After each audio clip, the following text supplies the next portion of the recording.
If you're watching this, I'm assuming that you have probably seen that the short film Taking Flight has released. And if you've seen it already, I hope that you enjoyed it. However, if you're watching this first, I mean, that's a unique taste. I guess you get to see how it was all put together first, and then you can really enjoy it afterwards, I suppose. But yeah, we're gonna be talking about the entire process to how my short film Taking Flight was put together, and ultimately just the challenges, ultimately the things that really came out well, the things that didn't go as planned, and the accommodations I had to make for that kind of thing.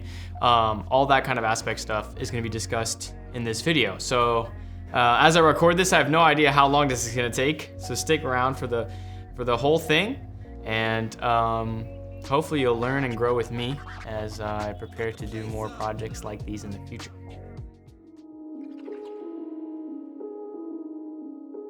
So where to start? The beginning process started, well, this is technically for a school project that began in my first year of college in the fall of 2022. So fall 2022 began my process, and we started, making the plans and learning of how we would create, a 2-year capstone project. And so I just chose to do a short film because of just the career path that I wanted to go on. And so as of that semester, we really just kind of came up with the ideas, and then spring of 2023 we really started putting those ideas together.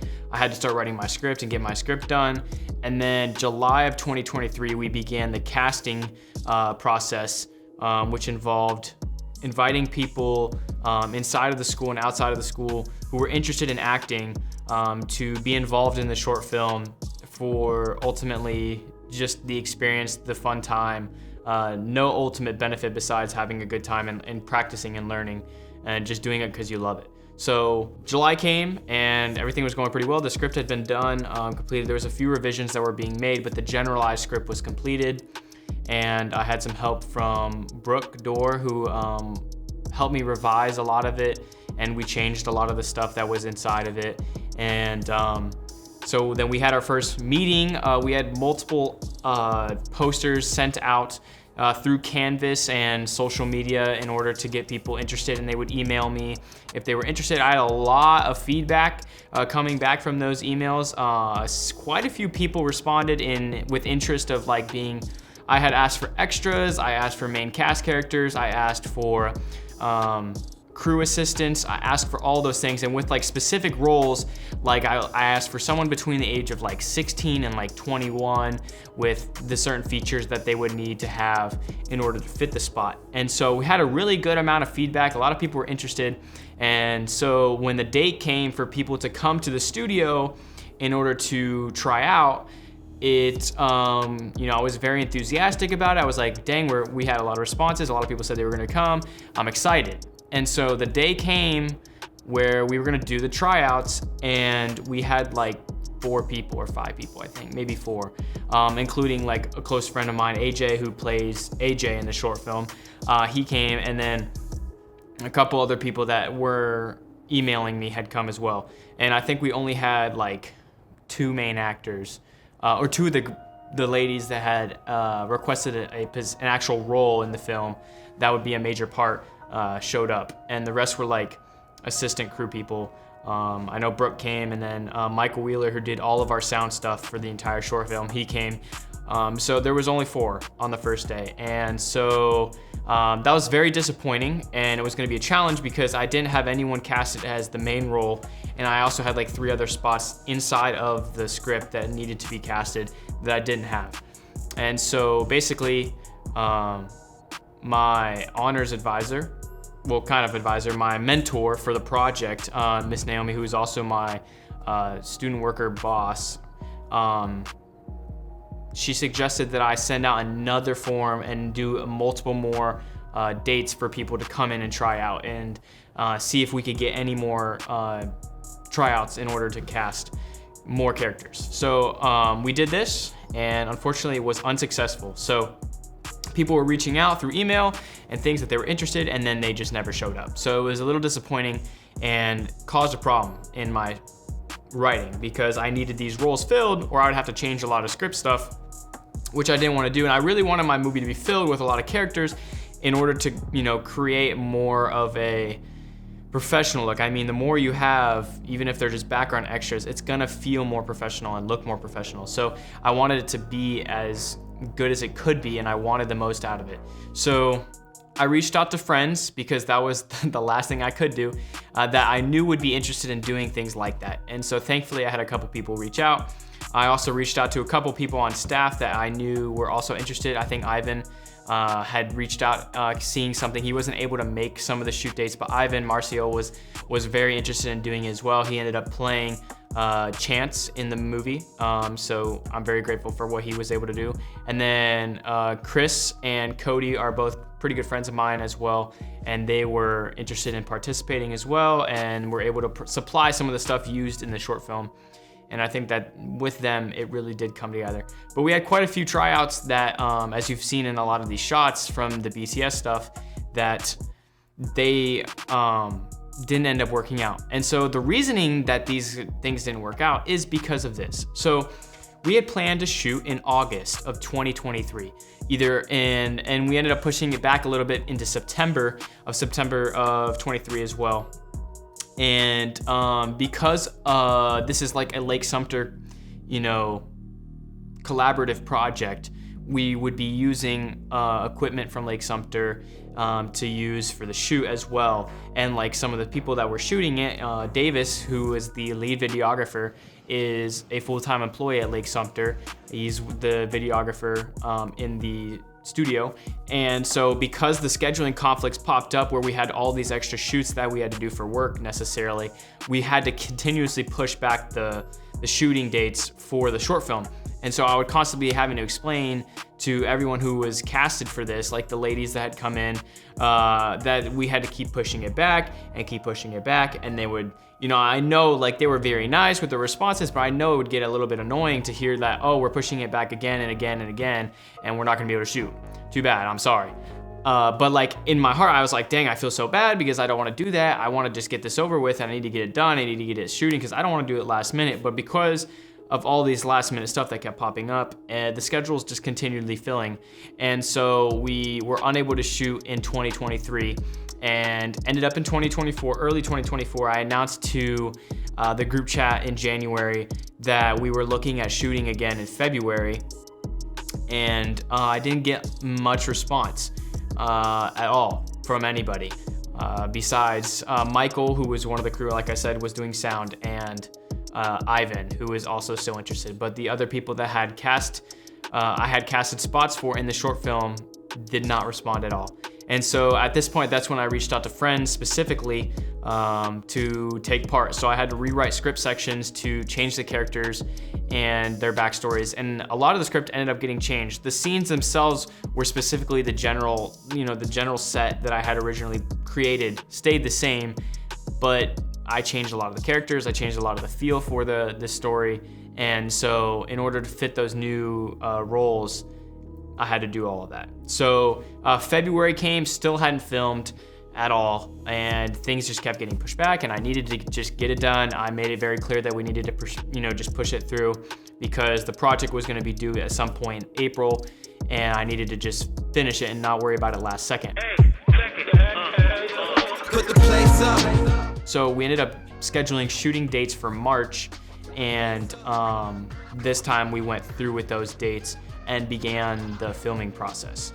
So I had scouted locations previously. I had reached out to my friend who ended up playing in the short film, Henry Silver, who played the barista at the Coffee Snob. They were very nice over there to let us shoot there, and totally didn't have to let us do that at all. And it was awesome that we were able to shoot on location there, had a couple extras in the background as well, and it all worked out really nice. So grateful that Henry was able to do that. So we'd scouted out the Coffee Snob. That was one of the scenes that I had written about, was shooting at a coffee shop. I had made sure that I was gonna be good to go before we actually, planned on going there, and I had written it out already. So we were able to use the Coffee Snob to shoot, and that was awesome. So we had the Coffee Snob, we had the lake scene, we had a couple other shots which we kind of just snuck on and shot. The Sonic scenes and the Cracker Barrel scenes, we kind of just, went on and hung out and kind of did the stuff while Davis shot us doing that. And we had the house scene, which was done at Davis's house as well. And there was the campus shots, of course, here at Lake Sumter, which we did. So all the scenes that, you know, we did, we had to kind of scout those locations out pre-shooting. So after scanning those locations out, we were ready to get the filming process going. So we got the filming process going in March. We shot, the first scene we did was the shots at Davis's house, which was with just me. So that would be like waking up in the bed, the shower, the cleaning up, the getting ready for work shots, and then driving away for work. Those were the first scenes that we did.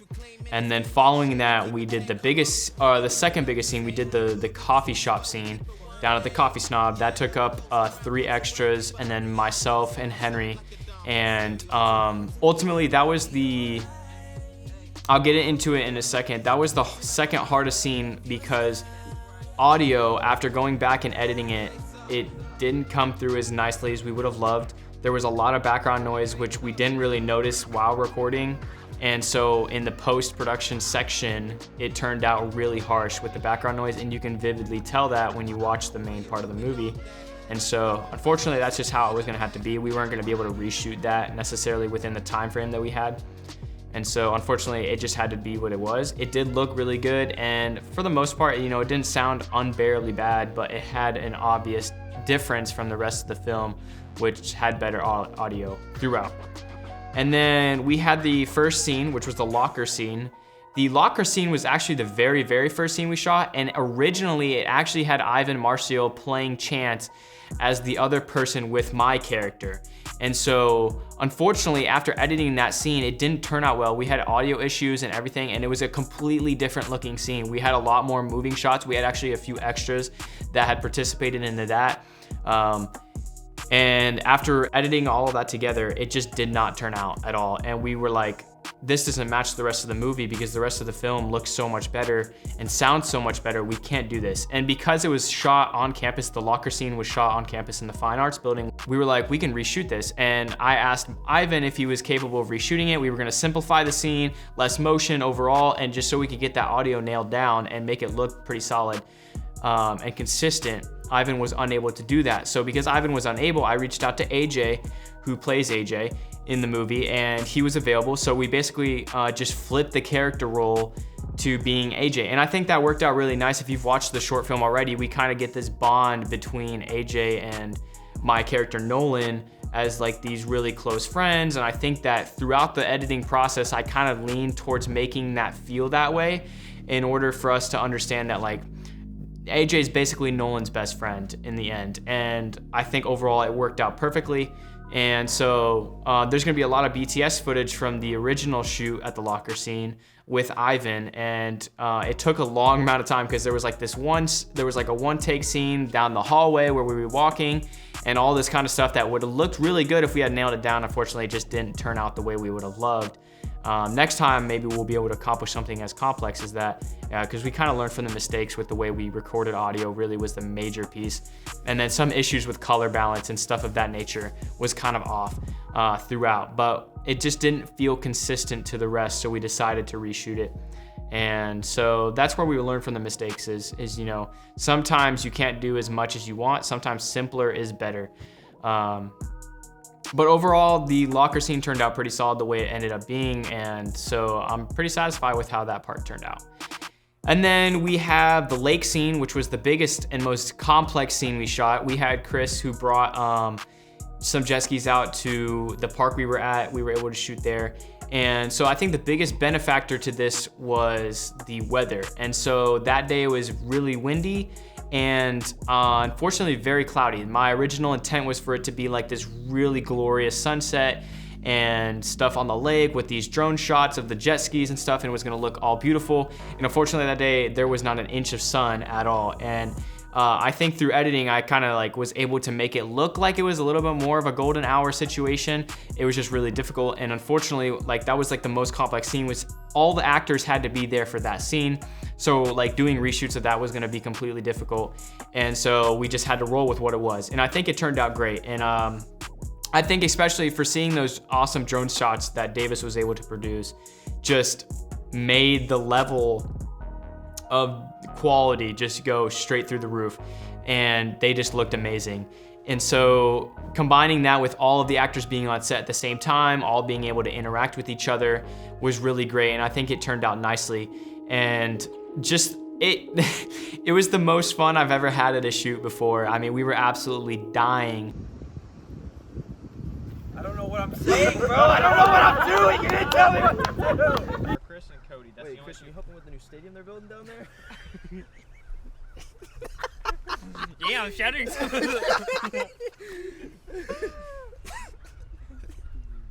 Wait, Christian.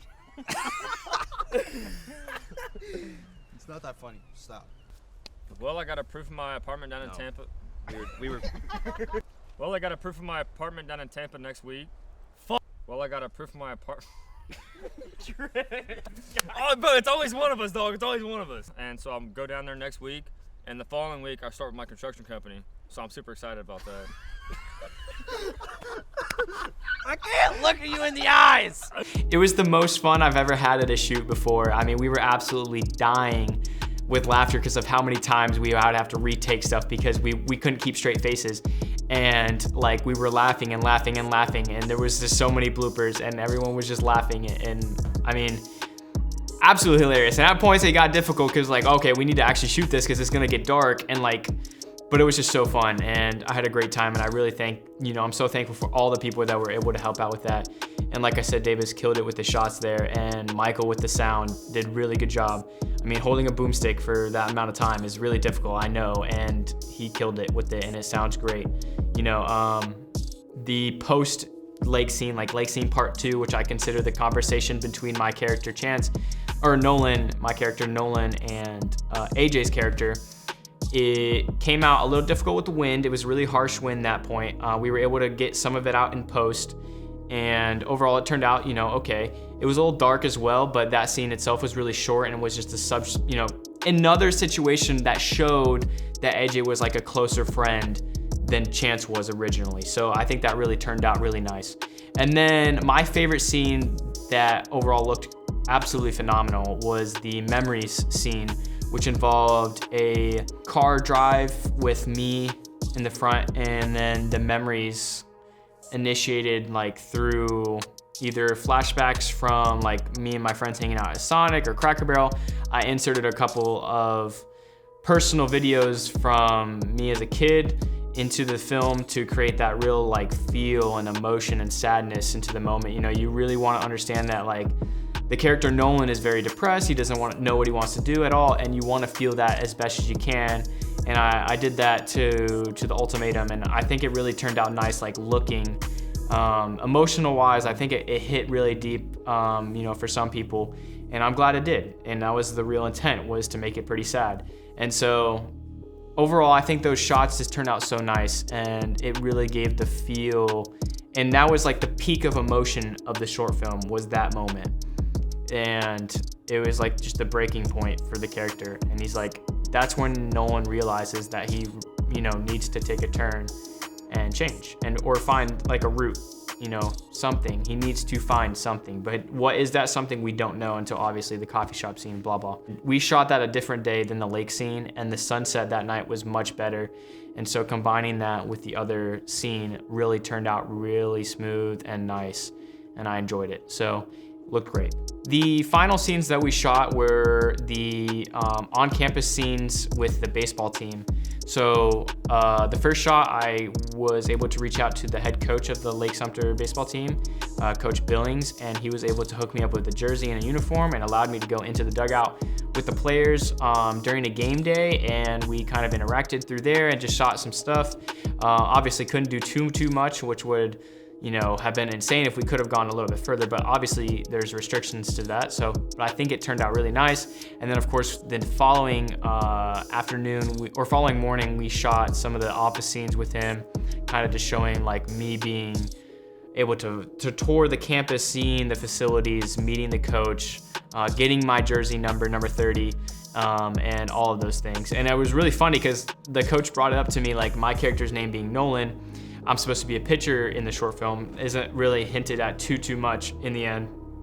But Nolan Ryan, being a very famous pitcher for the Mets, was kind of a funny Easter egg in there, just to notice that my name was Nolan. And it wasn't on purpose or anything of that nature, but he brought it up and I was like, that's interesting, and didn't think about that. But overall, those were the processes for those shoots. And then post-production was kind of in the mix throughout the whole thing.